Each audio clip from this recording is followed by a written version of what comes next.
NS 홈쇼핑 앱을 열면 신선하게, 쉽게, 빠르게 앱 할수록 건강해집니다.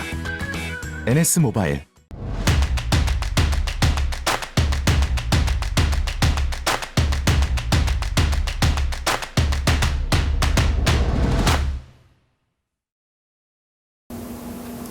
안녕하십니까. 저는 광고도 행사 학고도 제일의 크리에이티브 디렉터 강동철이라고 합니다. 지금 시간이 새벽 1시가 좀 넘었네요. 1시 반 다 돼가는 것 같습니다. 광고인들이 이렇게 야근이 많습니다. 제가 오늘 여러분들하고 한번 나눠보고 싶은 얘기는 이런 광고인들의 언어 속에서 좀 쉬운 언어, 소통하기 쉬운 언어겠죠. 그런 언어가 어떤 5세의 언어, 5살짜리 아이들의 언어와 많이 닮아 있지 않을까라는 생각에서 이야기를 한번 출발해 보고 싶어요. 저희 딸이 5살 때였어요. 그때 저한테 와서 저희 딸이 이런 질문을 했습니다. 아빠, 얼룩이 뭐야? 이렇게 물어보더라고요. 정확하게 가르쳐 주고 싶었습니다. 이 질문에 대해서. 그래서 가장 정확한 답은 아무래도 사전에 있겠죠. 그래서 저도 사전을 가장 먼저 뒤져봤습니다. 그랬더니 봄바탕에 다른 빛깔의 점이나 줄 따위가 뚜렷하게 섞인 자국이라고 국어사전에 정의 내려져 있더라고요. 5세 아이들에게는 조금 어려울 수 있겠다라는 생각이 들었고요. 제가 어떻게 하면 좀 쉽게 알아들을 수 있게 바꿔서 얘기해 줄 수 있을까 고민한 끝에 전 이렇게 얘기를 해줬습니다.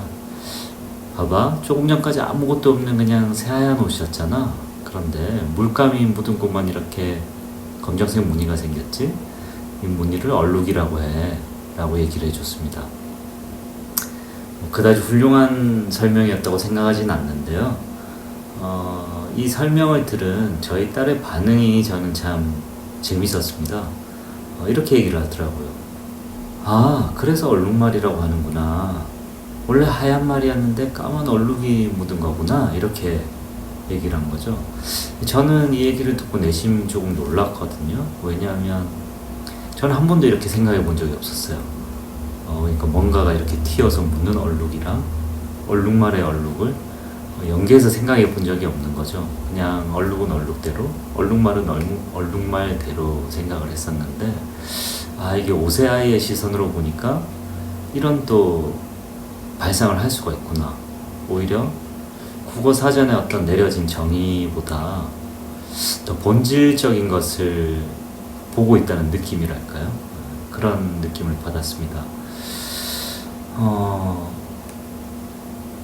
저는 이제 저희 딸에게 이 얼룩이라는 질문을 받고 거기에 대한 답을 잠시 고민해 본 경험이 있었다면, 세계 최초로 이 디지털 카메라를 발명한 스티브 세손이라는 분은 6살짜리 어린이에게 이런 질문을 받은 경험이 있다고 해요.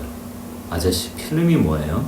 이런 질문이요. 이분이 이제 그 당시 코닥이라는 세계 최고의 어떤 필름 제조사 직원으로 계셨을 때였고요. 당연히 그 필름의 전문가셨겠죠. 그 전문가적 관점에서 이 필름의 정의를 내려주는 것은 전혀 어려운 일이 아니었을 겁니다. 아세테이트로 만들어졌는데 빛을 쐬면 화학 반응을 일으켜서 밝은 곳과 어두운 곳이 나뉘게 되는 거고, 또 컬러 필름은 3개 삼원색인 마젠타, 옐로, 사이언의 3개 층으로 구성되어 있고 이런 식으로 설명한다면 전혀 어려울 것이 없었을 것 같은데요. 문제는 이제 6세 아이가 알아들을 수 있게 얘기하려면 이런 이제 외계어 수준의 전문 용어는 할 수가 없었겠죠. 그래서 이분은 이렇게 얘기를 했다고 합니다. 필름이란 세상의 모든 이미지를 담는 그릇이다. 이렇게 얘기를 해줬다고 해요. 그랬더니 이제 그 아이도 잘 알아들었음은 물론 이분에게도 어떤 변화가 있었다고 합니다. 그렇게 필름을 정의를 내리고 보니까 이제 책상 위에 있는 다른 물건들도 이제 그릇으로 보이더라요. 카세트 테이프를 봤더니 야, 이건 소리를 담는 그릇이네? 이렇게 이제 해석이 되더라는 거죠. 그런 발상들이 모여서 지금 보시는 이미지에 있는 세계 최초의 디지털 카메라의 어떤 스트럭처가 그 순간 발명되었다고 합니다. 쉬운 언어, 또 우리의 어떤 전문가의 영역에 있는 사람이 아닌 그 밖의 영역에 있는 사람에게도 쉽게 설명해 주고자 하는 어떤 고민과 노력이 이런 위대한 발명품의 어떤 시드가 되었다는 좋은 사례로 여러분들께 내용을 한번 공유를 드렸고요. 이런 사례를 통해서도 알 수 있듯이 쉽게 말한다는 것은 결코 쉬운 일이 아닙니다. 왜냐면 사람들은 어떤 본능이 있거든요. 이런 경험이 있으시죠? 계피가루는 싫어하지만 시나몬 파우더는 좋아한다. 마늘빵은 싫지만 갈릭 브레드는 좋다. 벚꽃 축제는 안 가도 체리 블러썸 페스티벌은 다녀왔다. 이런 어떻게 보면 약간 살짝 재수 없는 얘기 같은데, 근데 이게 어떤 특정인의 경험담이 아니라 누구에게나 한 번쯤은 이런 허세, 그렇죠? 이런 약간의 나의 지적 허영심을 들춰내는 순간이 있다고 생각합니다. 사람의 본능 같은 것 같아요. 어려운 얘기는 듣기 싫어하는데, 그렇죠? 나한테 누군가 얘기해 줄 때는 좀 쉽게 얘기해 줬으면 하고 바라지만 나 스스로는 조금 어렵게 말하는 것을 즐기는 거죠. 그렇게 얘기하면 뭔가 조금 더 있어 보인다는 느낌? 그래서 그런 본능이 있는 것 같아요.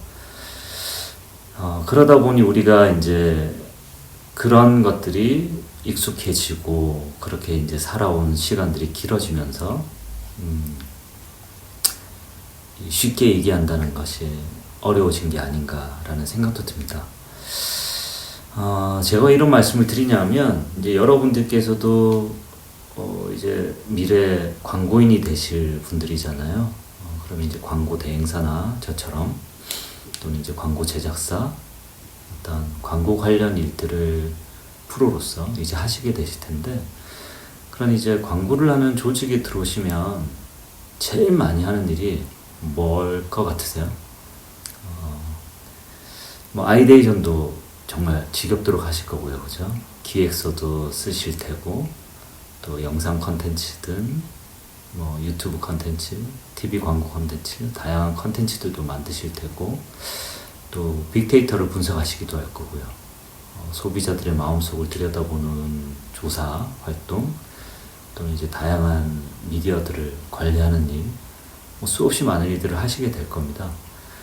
저도 사원 시절부터 지금 말씀드린 이 수많은 과정들이 이제 시대의 변화에 맞춰서 조금씩 달라진 것은 있지만 크게 본질이 변했다는 생각은 들지 않아요. 이런 수많은 일들을 해왔지만 그 중에서 이제 가장 많이 하는 일이 뭘까라고 생각을 했을 때 저는 이 커뮤니케이션이라는 생각이 듭니다. 좀 뻔한 대답 같지만 이게 이제 회의를 한다, 토크를 한다, 스피킹을 한다랑은 조금 다른 개념인 거. 하다못해 한 두세 명의 팀원들이 모여서 본인의 아이디어를 서로 얘기하는 과정에서도 사실 똑같은 아이디어더라도 누가 얘기하느냐에 따라서 이 아이디어의 느낌이 확 달라집니다. 소위 이제 저희끼리는 야, 너 참 잘 판다. 조금 전에 다른 친구가 얘기했을 때는 그저 그런 매력 없는 안 같이 느껴졌는데 네가 다시 얘기해 주니까 되게 매력적인데? 그런 느낌을 받을 때가 있거든요. 그게 어떻게 보면 어떤 커뮤니케이션의 스킬이라고 할 수 있을 것 같습니다. 그런데 이제 그 스킬이라는 것들이 아주 대단한 테크닉이라기보다 이때까지 앞에서 말씀드렸던 것 같이 참 쉽고 재밌게 얘기하는 능력인 것 같아요. 그걸 굳이 어렵게 전문 용어를 많이 써가면서 또는 굉장히 어떤 영어를 남발하면서 설명하는 게 좋지만은 않거든요. 오히려 쉽게 얘기했을 때 훨씬 더 많은 사람을 설득하고 공감할 수 있는 힘이 있다는 그런 측면에서 이 커뮤니케이션의 스킬은 굉장히 중요하다는 말씀을 드리고 싶습니다. 얼마 전에 이제 봉준호 감독님이 또 오스카에서 굉장히 쾌거를 이루셨잖아요. 대한민국 영화 역사에 정말 큰 한획을 그으셨는데, 이 봉준호 감독님 영화를 항상 함께 했던 분이 계시죠. 그 다이시 파켓이라는 분도 이 기생충만큼이나 유명해지셨는데, 배우이시기도 하고 본업은 이제 번역가시죠. 이분이 이제 기생충 영화를 번역할 때 이 짜파구리 나오잖아요, 영화에. 이 짜파구리라는 단어를 어떻게 번역할지 그 한 단어만 가지고 2시간을 고민했다고 해요. 그렇지 않습니까? 이 우리나라에만 있는 이 독특한 요리 문화를 그들에게는 어떻게 전달할 건지 제가 생각해도 정말 고민스러웠을 것 같은데요. 이런 것처럼 정말 이 언어의 장벽이라는 것이 굉장히 두텁잖아요. 저희가 이 살아가면서 많이 느끼잖아요. 그런데 이제 이 같은 한국어권에 있는 사람끼리도 사실 장벽이 있습니다. 특히 전문가의 언어는요, 그대로 직역해서는 일반 소비자는 절대 알아듣지를 못합니다. 그렇기 때문에 이 클라이언트와 소비자 사이에 이 크리에이터라는 존재는 어떻게 보면 저는 훌륭한 번역가의 역할을 해야 한다는 생각이 들어요. 커뮤니케이션의 관점에서 보자면요. 그런 것들이 나중에 여러분들이 이제 광고주 앞에서 하게 될 프레젠테이션, 그러니까 프리젠터로서의 역량에 또 아마 큰 도움이 될 겁니다. 이 크리에이터의 역할을 한 명의 번역가로 설정해 본다는 것이 말이죠. 스티브 잡스의 어떤 스피킹 프레젠테이션이 워낙 이제 많이 회자가 되다 보니까 여러분들도 많이 보셨을 텐데 쉽잖아요. 그렇게 이제 IT 부분에 굉장히 어려운 용어들을 쓰면서 스마트한 느낌으로 할 수도 있을 텐데 정말 쉽게 하시죠. 그래서 저는 더 유명해진 거라고 생각합니다. 지금 화면에 보이는 이 네 분들도 공통점이 있죠. 설민석 씨, 그리고 조승현 작가님, 또 닥터 프렌즈, 이제 백종원 씨의 모습이 보이는데요. 공통점이 뭘까요? 뭐 다들 유명하신 분이라는 공통점도 있고, 또 유튜버로 성공한 분들이라는 공통점도 있죠. 근데 뭐 그거보다 이제 제가 지금 이 파트에서 이분들의 공통점을 굳이 꺼낸 이유는 쉬운 언어를 쓰신다는 점에서요.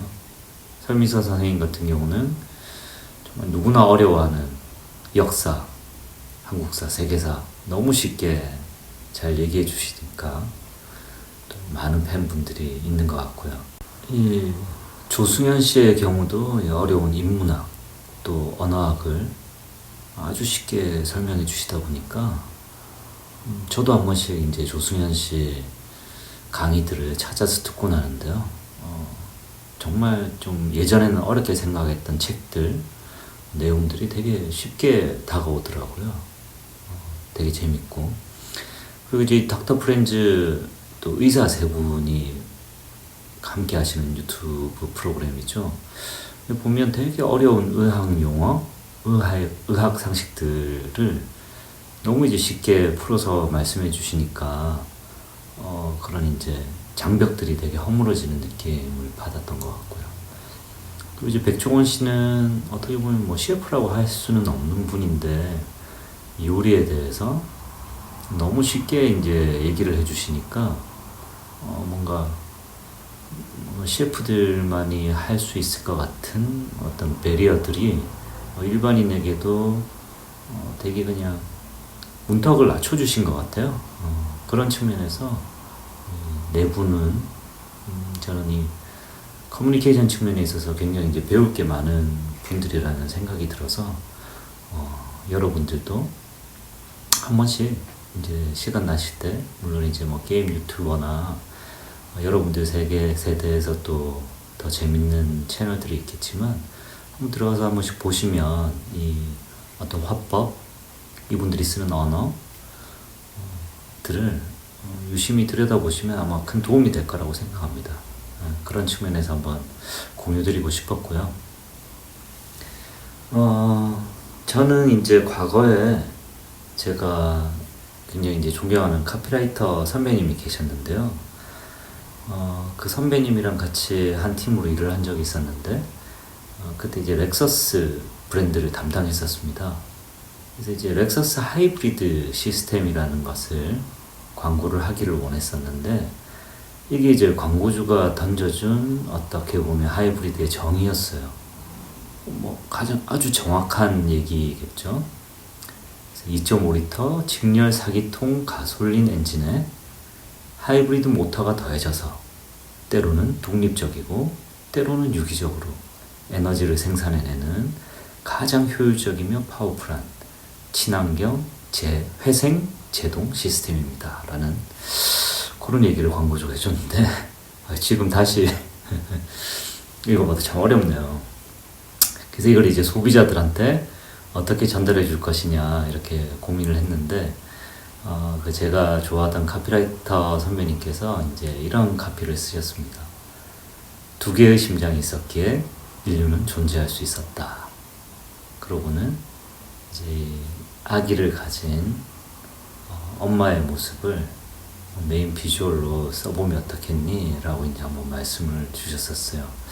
그때 저는 이제 아주 오래된 얘기이기 때문에 요즘 트렌드랑은 안 맞을 수 있지만 그 당시에는 되게 그 선배님을 정말 멍하니 넋을 놓고 이렇게 선배님을 바라본 기억이 있는데, 어쨌든 자동차의 엔진 그리고 전기 배터리라는 각각 두 개의 심장으로 일단 1차적으로 소비자 언어를 한번 해석을 한 거고요. 그죠? 광고주의 그 어려운 이야기를. 그리고 두 개의 심장이라는 것을 이렇게 말씀하시더라고요. 엄마가 이 아기를 가진 그 순간에는 사람의 몸속에 두 개의 심장이 있잖아. 원래 엄마의 심장과 그리고 뱃속에 있는 아기의 심장. 그래서 이 두 개의 심장을 가지는 그 순간이 없다면 인류는 존재할 수 없는 게 아닐까? 그 순간이 있어야만 인류는 계속 존재할 수 있는 거잖아. 라는 얘기를 하시면서 하이브리드도 그런 것 같아. 엔진과 전기 모터라는 두 개의 심장이 있기 때문에 훨씬 더 친환경적이고 CO2 배출량을 줄일 수 있어서 어떤 인류가 존재할 수 있도록 어떤 친환경적인 시스템을 구현해 나간다는 점에서 두 개의 렐러번트를 찾을 수 있지 않아? 라는 말씀을 주시면서 이제 이 아이디어를 내신 거죠. 지금 다시 봐도 정말 한 10년 전이었던 것 같거든요. 네, 지금 봐도 그다지 촌스럽다는 생각은 들지 않는, 네, 저는 아직까지도 이 카피가 되게 개인적으로 마음에 듭니다. 되게 쉬운 언어로 잘 번역되지 않았나요? 네.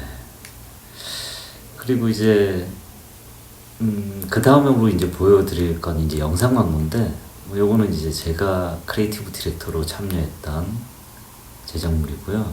이거는 이제 짧은 유튜브용 이제 범퍼 헤드였습니다. 두 편인데요. 그럼 이제 영상을 한번 보실까요? 빠른 클렌징을 넘어 바른 클렌징으로 리더스 코스메틱 카밍밤. 또 이런 편도 있었습니다. 빨리 지우는 게 중요할까요? 바르게 지우는 게 중요할까요? 리더스 코스메틱 카밍밤. 이 광고 같은 경우에는 이게 집행될 당시에 이제 수많은 클렌징 제품들이 있었는데 대부분 다 이제 속도 경쟁을 하는 중이었어요. 금방 지워진다, 빨리 지워진다, 그렇게 속도의 경쟁이 치열한 상황이었는데, 그래서 이제 저희 제품의 본질은 사실 빨리 지워지는 것보다는 되게 깨끗하게 피부 자극 없이 지울 수 있다는 그런 속성을 가진 제품이었어요. 그래서 그런 본질을 6초라는 짧은 시간 안에 쉽게 전달할 수 있는 방법이 없을까라고 해서 방금 보신 영상에서 보신 것처럼 빠른 클렌징이라는 글자에 이렇게 제품을 탁 올리면서 비읍이 하나가 가려졌죠. 그러니까 빠른에서 비읍 하나를 탁 가렸다니 이제 바른이 되고, 그래서 빠른 클렌징보다는 바른 클렌징이 더 중요하지 않아 라는 가치를 얘기해 본다든지, 또 여성 모델분이 거울에 빠른 클렌징이라고 적혀 있는 거울 앞에 입김을 하고 부니까 또 마찬가지로 비읍이 하나 사라지면서 빠른이 바른으로 바뀌게 되죠. 그래서 빨리 지우는 게 중요할까? 바르게 지우는 게 중요할까? 라는 메시지를 통해서 다른 경쟁 제품들과는 차별화된 가치를 가지게 해주는 그런 캠페인을 한번 진행을 했었고요. 이것도 보여드린 이유는 쉬워서요. 제가 생각했을 때 제가 참여했던 캠페인이긴 하지만 지금 다시 봐도 그냥 쉬운 것 같아서 좋았던 것 같고요. 그 다음 보여드릴 광고는 최근에 온에어됐던 광고입니다. 루믹스라는 이제 카메라 제품이었고요. 사실 이제 스마트폰으로 영상과 스틸 촬영들을 거의 이제 개개인이 다 하게 되면서 카메라 시장이 한때 되게 큰 위기를 겪었었잖아요.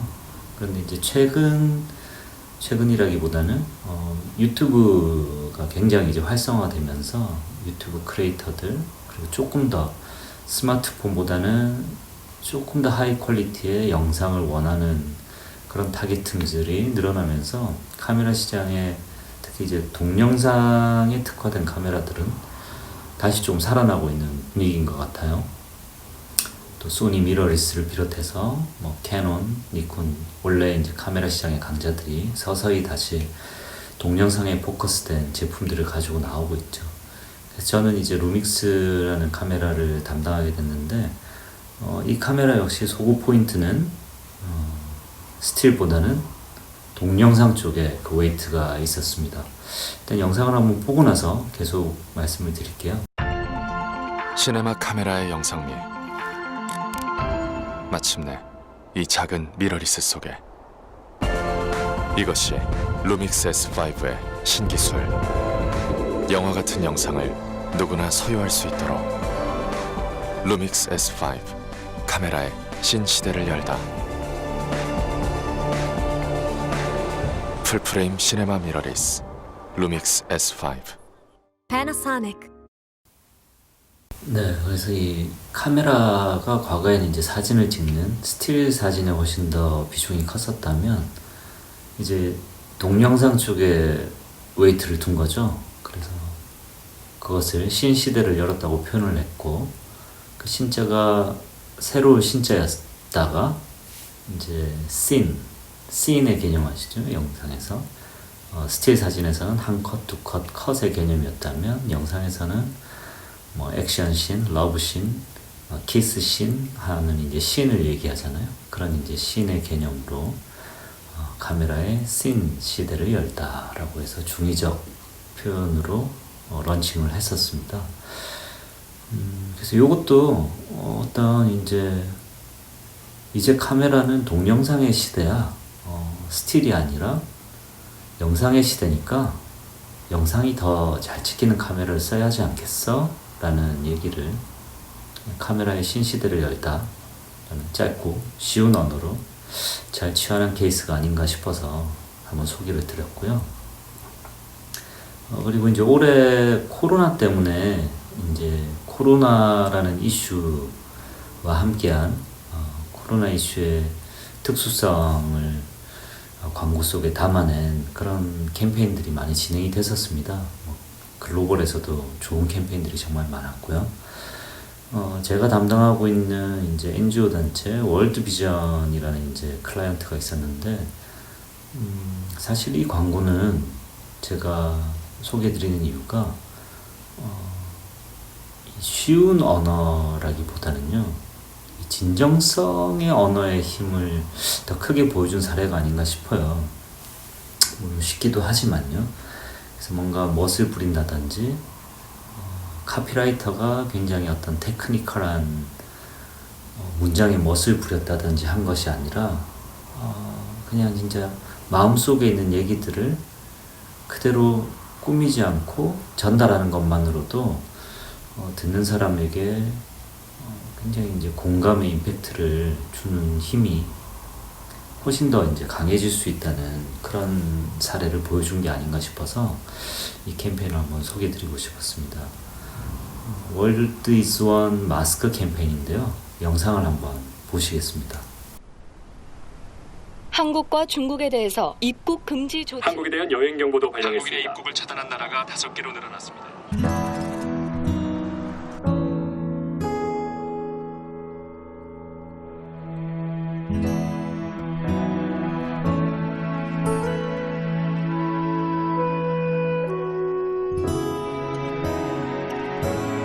전 세계가 코로나로 힘든 시기를 보내고 있는데 한국을 이웃으로 생각해서 이렇게 마스크를 직접 보내주는 그 마음이 이렇게 만들어서 보내왔다는 게 너무 감동적이에요, 진짜. 이런 선한 마음들이 모여서 이렇게 또 받은 사랑을 다시 돌려준다라는 게 이건 정말 세상 어디에도 없는 아주 가장 뜨거운 마음을 담은 감사한 선물인 것 같아요. They help us in times of need. So if they are affected by this disease, me too, I have to help them so that they can get rid of it. ntabwo bigoye cyane kuko burya icyo ujya gufashisha umuvandimwe ntabwo kikugora.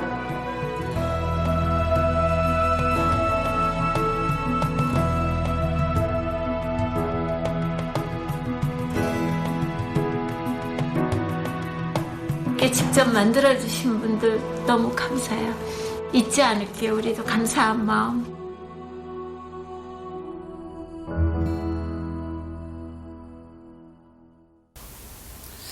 네, 영상에서 보신 것처럼 뭔가 멋을 부린 건 없죠. 테크니컬한 카피도 없고 되게 화려한 미사여구도 없습니다. 없는데 참 담백하고 잔잔하게 뭔가 진정성 있는 메시지가 더 마음에 와닿는 느낌을 주는 것 같아요. 이거 뭐 제가 참여하고 제가 무슨 자화자찬하는 것 같지만 여러분들한테 전달하고 싶은 게 이제 그런 부분이다 보니까 조금 대놓고 제 자랑을 좀 한 것 같네요. 그래서 이렇게 이제 종합적으로 오늘 이제 말씀을 이제 좀 마무리를 드리고 싶은데 2021년에도 저희가 이게 가슴 아픈 일이긴 하지만 당분간 이 코로나의 시대는 조금 더 이어질 것으로 전문가들은 내다보고 있고 그런 사회적 분위기 속에서 어떤 소비자 트렌드의 변화, 소비자들의 라이프 스타일의 변화의 하나의 축을 본질로의 회귀라는 얘기들을 하고 있습니다. 가령 이제 자동차 브랜드를 하나 예를 들더라도